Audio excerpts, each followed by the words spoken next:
balita na ikay mawiwili. Mga nagbabagang kamao, mga So mga par, sa naging panayam naman po ng angas ng Pinas General Casimero kasama ang boxing legend ng Japan na si Yuko Goshiken ay nagbigay po mga idol si Alas ng prediksyon sakaling magharap sila sa laban ng Japanese monster na Uya Inoue.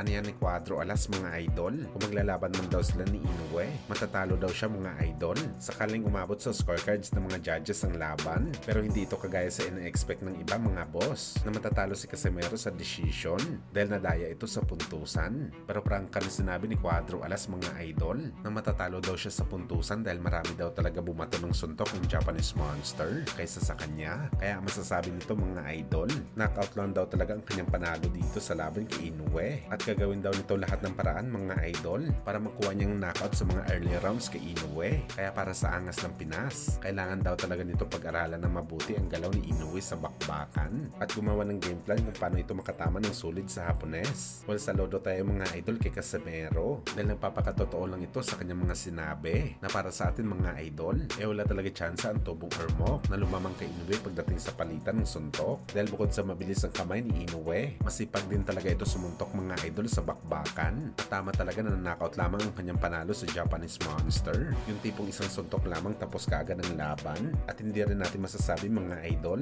na isang tsamba lamang ang panalo ni Casimero kay Inoue sa rason na tested na din kasi mga idol ang kamao ng Pinoy na magpatulog na malakas na kalaban gamit ang isang tira lamang. Ganito ang ginawa niya sa laban niya kay Solani Tete mga boss. Samantalang speaking kay Casimero mga idol, pinakita naman ito ang latest na update sa kanyang kondisyon at makikita natin mga boss na sobrang kondisyon na talaga ang katawan ni Casimero 5 araw bagong laban ito kontra kay Sanchez. Ang payat na nito mga boss, may mga bloke ng yelo na tumubo sa katawan ni Casimero. Bakat na bakat talaga ang muscles nito mga idol, parang zero body fat ng katawan ni Alas. Kagaya ito sa pangangatawan ni Inoue kapag nagpupus ito ng imahe ilang araw din bago ito mapasabak sa ibabaw ng boxing ring.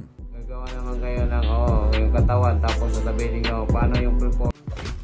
Sa kabilang banda naman mga idol, matapos nga po ang naging pasabog sa bakbakan ni Gervonta Tank Davis, alaban sila Montroch na gaganapin sa December 14 para sa WBA Lightweight World Title, kung saan mga boss, merong rumors na kasama sa magiging event ni Tank Davis ang kakapanalo lamang ni si Stephen Fulton at ang mga kalaban niya dito mga idol, ang tumalo sa ating pambato na si Mike Magsayo na si Brandon Figueroa. Bali rematch ng bakbakan nila mga idol, naglaban sila dati sa Super Bantamweight pero natalo si Figueroa sa laban. Bagamat sinasabi ng iba mga idol na dapat daw si Figueroa ang nanalo dito dahil siya ang agresibo sa buong laban. Pukpukan din ang kanilang unang laban mga boss, kaya asahan po natin na mas matindi pang mangyayari sa rematch nila.